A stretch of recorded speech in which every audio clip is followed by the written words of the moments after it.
What's up, everybody? It's me. We're back. This is gonna be a not quick video. It's gonna be a little bit long. I'm going to go over our experience from sick week. We'll also have a video coming out here soon about realistic costs of sick week. Your mileage will obviously vary as our combination, what we do is different than others, but maybe some good reference as far as like what it costs for hotels, fuel expenses depending on where you're coming from in the in the US or outside the US or what have you. That'll be coming out soon. But I just wanted to go over kind of some of the issues, the achievements we had through the week. Number one, I think God has definitely blessed us in that He's given us opportunity, and that's one thing I want to be upfront with, that I am very thankful for that, and that's kind of my goal, is to just spread that out. That's number one. Number two, we finished with a 731 average at sick week, third in unlimited. Never have we ever finished in quarantine or even been in quarantine during sick week itself, so that was really cool. Ended up 13th overall. There was a lot of strange things at play. Obviously, the weather was really weird. It played to our benefit a little bit, as I think some people, like the bigger guys, had some issues, may or may not have been weather related. Track conditions were, I would say, marginal. South Georgia, I think, was really good. Gainesville was, in my opinion, pretty bad as far as starting line conditions, but I don't think that was really anyone's fault per se. I think that facility is kind of hard to get that track where it needs to be, especially when you have unpredictable weather conditions like cold coming in and the concrete is not taking rubber at certain temperatures. I don't know a ton about that, but I do know that may be a contributing factor. Orlando starting line was great. The end of the track for me was pretty bumpy. We did get a personal best there, 728. Quarter 60 foot was 117.8, so almost a 118. That's the best 60 foot we have had to date. I think besides that, we didn't get to run at Bradenton, which is unfortunate because that's one of my favorite tracks. But we finished. We had two, I would say, one very minor problem and one medium problem. Three medium problems. Number one, the trailer itself came off of the ball hitch. It was just because I didn't put a safety pin. I just put this little lock that had a braided cable on it, and you hit a bump, that cable actually just bent, and then it just popped itself out. So we lost the trailer going down the road at like 55 or so. Thankfully, nothing really happened. It just kind of skidded down the road, and that was it. We just jacked it up, put it back on, and put an actual lock on the hitch lock. Besides that, later, this is what's crazy to me. I designed the hitch on this, and it's kind of, you do your best to try and find a reference, and then it's like, I'm not an engineer, but I understand this stuff fairly well, and I had anticipated that there might be an issue with it just because I understand the leverage and everything. It has a lot of stress the way that I made it. But anyways, we made it, 300 and something miles. We got to the hotel after, we took the long drive day and all that. It was raining that morning. We left to go to Bradenton. We heard a noise. I thought it was just a squeak because everything was wet. We literally make it into the gates of Bradenton. I'm not even joking. Make it maybe like 100 feet, and the trailer hitch itself with the chute tether and everything, like part of the back of the car, breaks off. Like right where you're the safest. I mean, you went 300 and something miles, and then you literally get in the gates of the place that's the most likely to be able to figure something out. Doesn't seem like that's a coincidence. That seems like a God thing to me, but take it as you will. Anywho, so after that, we went around looking for somebody that might be able to help us out, and talked to a couple people. And finally, the lady at the gate was like, I know this person, or I think she said my husband actually has a welder y'all can use, because a lot of people offer a welder, and it's like, which is great, but something that has to do chromoly chassis stuff, it has to be TIG welded. Like you can stick it together with flux core, gasless, dual shield, whatever. Even MIG would be okay, but it's gonna eventually break off. So I wanted to do it as correctly as I could. So she actually got us in contact with RC Flint. So we went over to his house.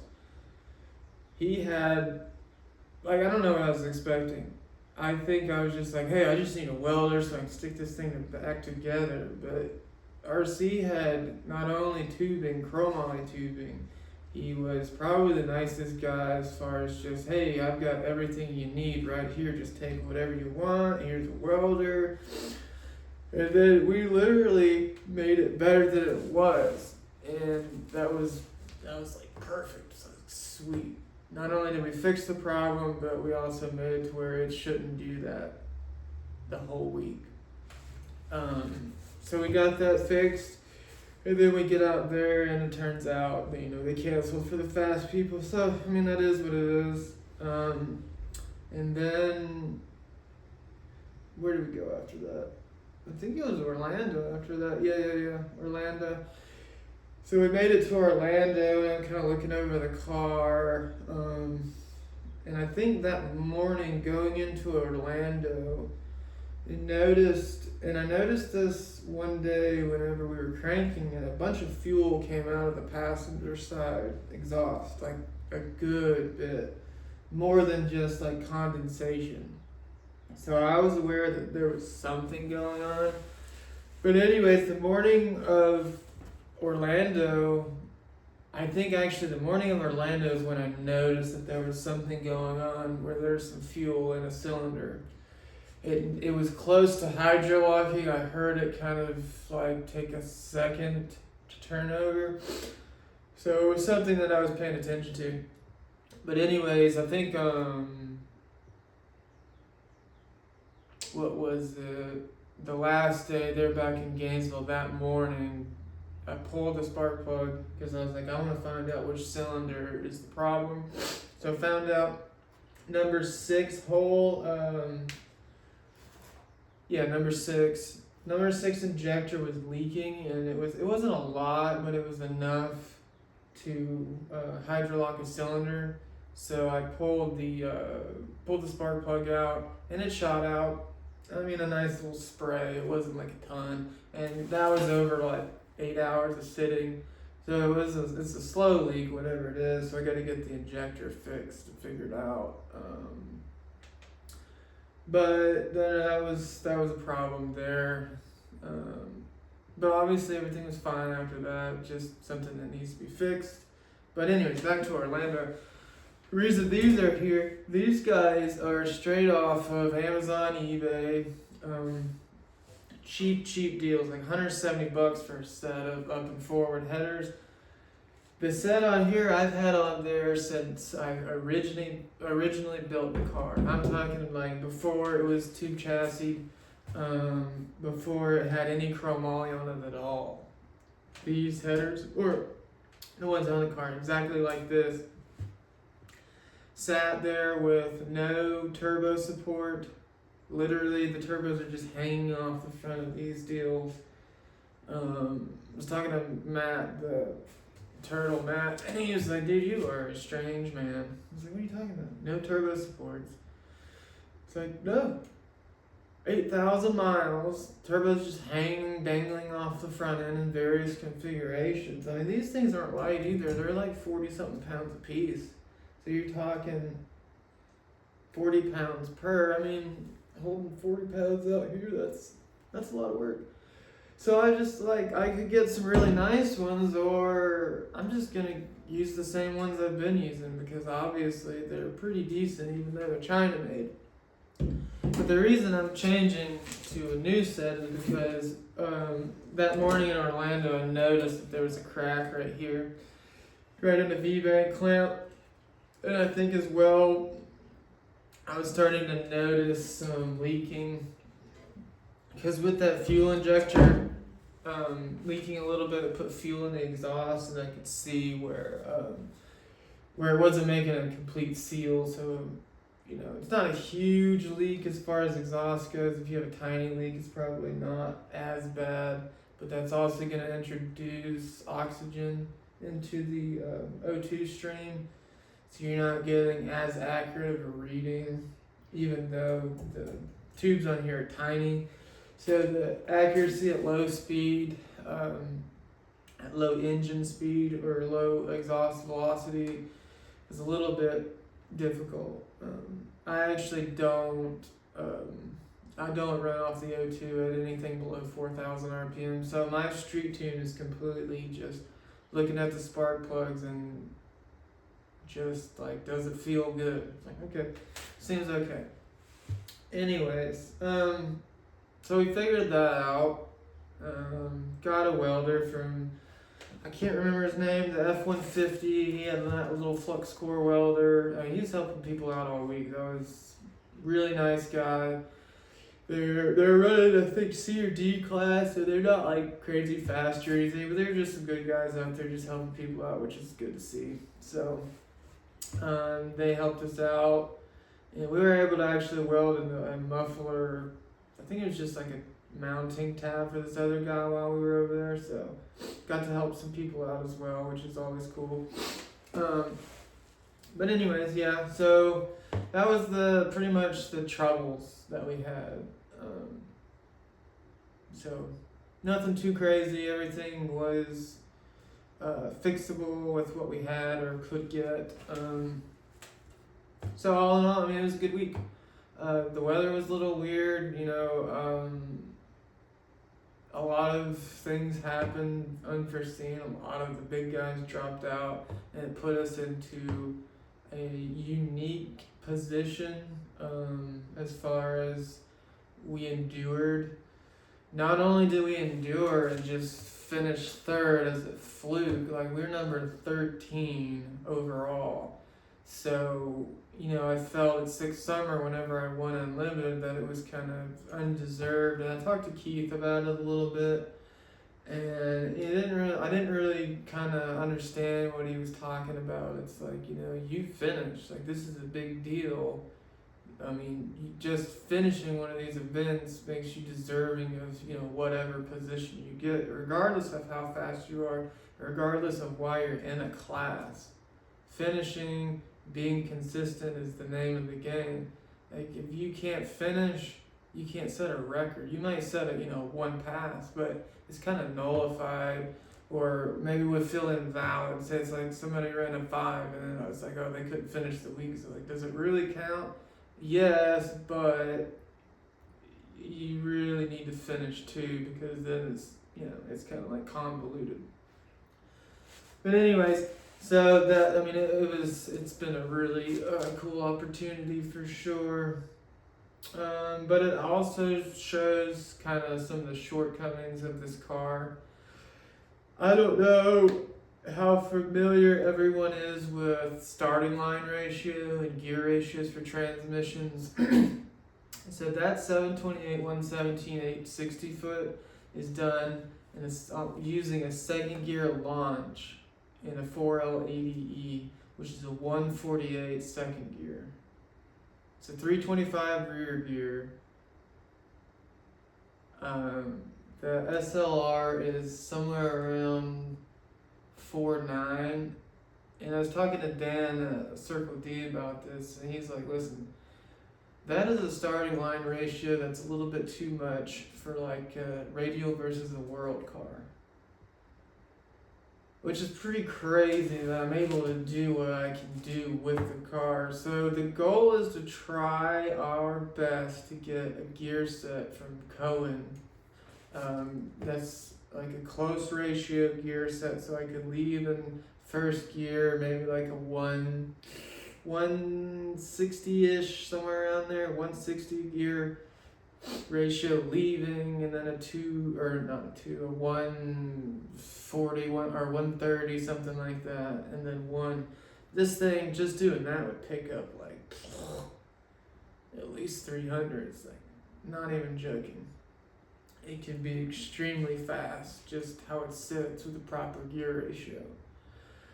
The other thing is we change using quick connects, our fuel system, because we run 2 sets of injectors, but the race injectors are not big enough to support the power we make, so I run 2 sets. There's a 220, that's my primaries. I also run those on the street drive, which makes the street tune way too rich. It's very hard because you don't use that much fuel idling on street use. It's just very hard to get those larger injectors, especially when you're not even able to use the oxygen sensor. So I really want to get a good set of like 520s, something like that. I'd love to get some of Devin's 600s that he sells, something like that. But so essentially how we run them is I run the 220s, and then that's street drive, and then 220s and 120s on top of the 220 on the race tune. So like at 4 pounds of boost, the 120s start to kind of come in, I think is where it is, somewhere around there. Anyways, but we have to swap over the lines, and it's not terrible, but it would be nice to not even have to mess with that, because swapping lines, even though they're dry brakes, has the potential to introduce particulates, any sort of dirt degree. You don't want anything in your fuel system, because that's probably likely what's happened is there's this tiny piece of trash that's stuck in between like the pintle on that number 6 injector, and it just barely hangs it open enough to where it can't seal, or it ran a piece of trash through there. I know diesel injectors very well. I'm not 100% sure on gasoline injectors, but you have a pintle in there that is essentially, it's holding the pressure, kind of like a valve from how I understand it. It's a seal, like a mechanical seal, like you have a degree cut, and then you have a degree on your little pintle, which is almost like a nail essentially, and it's in there, and then whenever you command the solenoid to open up, it relieves that pressure. Some of them have like a certain pressure threshold it has to meet before it can open the pintle. And my definitions may be incorrect, but what it does is that's essentially what it does. So it would be nice to have one dedicated big set for racing, because it's also dangerous to stage injectors, because say you have one of those 220s that just decides, hey, whatever, wiring's not working anymore, or there's a ground issue. You just burned a hole because you have enough fuel to keep a light in that hole, but not enough fuel to keep the EGTs happy, and then you got a blowtorch. Like, too much fuel is one thing. When you lead it out, like you ever use an acetylene torch, you've got all the fuel is all black sooty, it's a what do they call that? Carburized flame, and then you start introducing oxygen, and you start to get a more efficient burn, and you see that blue little tip come out on your acetylene. That's when it's starting to get hot, and you can really start cranking the oxygen, then that flame gets like white hot. That's essentially what you're doing. You're creating a torch. And it will burn whatever it can. It will find its way out of there as quickly as possible, especially when you start squeezing that. So that, I mean, you burn stuff up real fast. So it's a little bit dangerous to stage injectors like that, which I'm aware of it, but injectors like that are like, said like around $3,000, $2,800. I think those 600s you can get for around $2,600. It's a lot of money. You know, the gear set I'm talking about from Cohen is like 4,000. It's just we don't have it all right now, so we're just trying to find a smart way of just acquiring these things. Trying to think. And the turbos, so the turbos and the intercooler. This intercooler, it's a great intercooler. It's TIC Performance intercooler. It's their low profile one. It's good to 1,400 horse. We are beyond that. We're closer to 1,500, 1,600. And the lines I have in here are not the biggest, and there's only two. There's an in and an out, which really you're supposed to have 2 ins, 2 outs. As large of a diameter hose as you can get just to get that water, ice water up there and cooling that brick as efficiently as possible. Along with the turbos. So we ran at Bradenton when we first got this engine together. We were going to make our license passes. 22 pounds of boost was 729. I don't know what the air conditions were there, but that is insane. So I was like, oh, this thing's gonna be an animal. Like, I just gotta make a little bit more boost and this thing will be down in the 6s. Like, no problem. What ended up happening was whenever we started putting more boost to it, it started creating more inlet air temps. Now, granted, my timing is still a few degrees off. I'm very conservative on timing. I cannot afford to mess this up, so I want to very lightly creep up on it. But the inlet air temps are starting to get out of control. They're getting up to like 160 at the end of the pass, which is way too hot in my opinion. The turbos, I think they're just out of their efficiency. They're Summit Racing 76 millimeters. They're for 800-ish per, so 1,600-ish give or take combined. And then if you start running outside of that efficiency window, you just start pumping hot air, and it's just out of efficiency. So we're really wanting to try and get some more efficient turbos, maybe like close to an 80 millimeter, something like that, that can flow what we need them to flow. Like, there's no reason this engine can't make around 1,800, 1,900 wheel. It's a good foundation. So that's one thing. But that again, those are like $2,000 a piece. So that's another $4,000. We had some oiling issues, and I know another guy I talked to who has some similar issues. And I'm in development of trying to mitigate some of that, and the issue is with the LS Next platform. Generally, when you're going this speed, and mileage may vary, you pretty much around now you'll switch to a dry sump, which is another $4,000 to $6,000, and you have your dry sump tank. I have nowhere to put that, so currently it's just not an option. There's just no real estate for it. So what happens on a pass is, on the line you're making boost of like 4,000, launch 4,200, you're making 80 pounds. Launch, you're making 90 pounds of oil. It's up here, and then as the run goes, it slowly starts to taper down. I was getting down to 65 pounds, which I was not comfortable with. I want to stay at least 70 all the way through the run. And then in the shutdown, I lose oil pressure to sometimes as low as like 13. I think I've seen 10. I've never seen 0. So essentially what you have is you have oil control problems. So the acceleration is fine, the decel, all that oil is sloshing to the front and there's not enough control. I use a cheap oil pan that I've modified to try and mitigate that. But I'm in development of making a pan that can control oil better under extreme G's. But also the deal with the LS stuff is the windage, from what I understand, is pretty awful.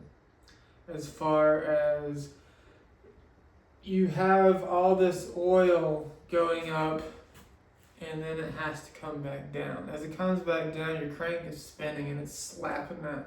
You just like take a water hose and slap it and see where that water goes, and then you just keep doing that all over the place. It's just the whole atmosphere in there is just a giant cloud of air and oil, and the more you do that, the more air gets mixed into the oil, and then it's not easy to pump aerated oil. You lose oil pressure.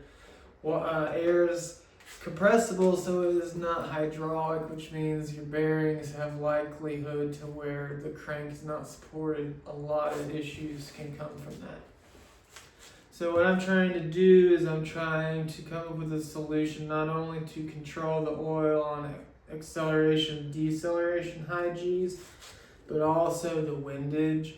Try to just keep all that oil separated from all the violence in the crankcase and keep nice laminar oil at the bottom, and try to keep away from all that turbulent air oil mixture.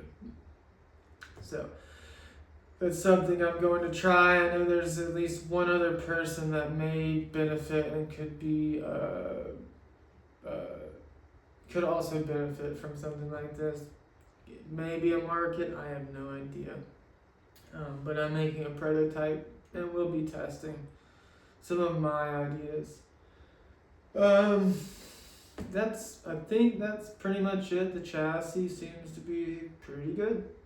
It goes straight down Broadway, nice, smooth, clean, straight burnout, straight pass, straight shutdown. All that seems like it's working pretty good. Just gotta clean up a little bit on the fuel tune. I'm gonna refix the parachute and trailer hitch just because it looks a little bit ugly. It was a rush job. Huge shout out to Richard R.C. Flint. That was awesome. And the guys in the F-150 that helped with the welding of the exhaust. May not have been like needed as far as the exhaust, but it made me feel way better, and I think it just helps all around to have no cracks in your exhaust system. Trying to think. Who else? I don't know. You go through the week and you almost start feeling sorry for yourself because you're like, so-and-so didn't come talk to me, this didn't happen, that didn't happen, and it's like, man, everybody's busy. Like, we were very busy. Even though the week went really well, we were very busy. I'm sure there's plenty of people we didn't talk to. There's plenty of people we wanted to talk to and meant to talk to that we couldn't. And I'm sure vice versa, that happens for everybody. But we had a great time. Great opportunity. It was surreal.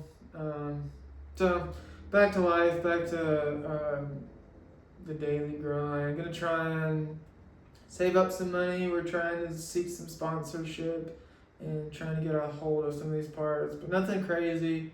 Need some bigger intercooler lines. Need like the parts that I was talking about. Gonna maybe do bigger tubes for the crankcase, ventilation, burn down stuff, so it looks a little bit cleaner than having these hoses just hanging off. Little stuff like that I try to fix. Obviously, if I can't get some big injectors, I'm just gonna get these sent out and cleaned from the fuel injector clinic, and change the oil, try and get this pan to work out. But anyways, yeah. Thanks for watching. If you're into this long format, whatever, comment, like, subscribe if you want to. That'd be sweet. I'm probably gonna do a little bit more technical stuff. The short format stuff is gonna be kind of more of like consumer friendly type just content, but the long format I think I'm going to use is kind of rambling technical type stuff. I don't hide anything about this car. I have no reason to, so I'm going to talk about anything and everything for you guys, and also reference for myself, so when I'm 80 years old I can show my grandkids or something, you know. Be cool. Anyways, that's pretty much it. Everybody just remember, stay on the bright side. There's always a way out. And just keep that in mind. Anyways, have a good day.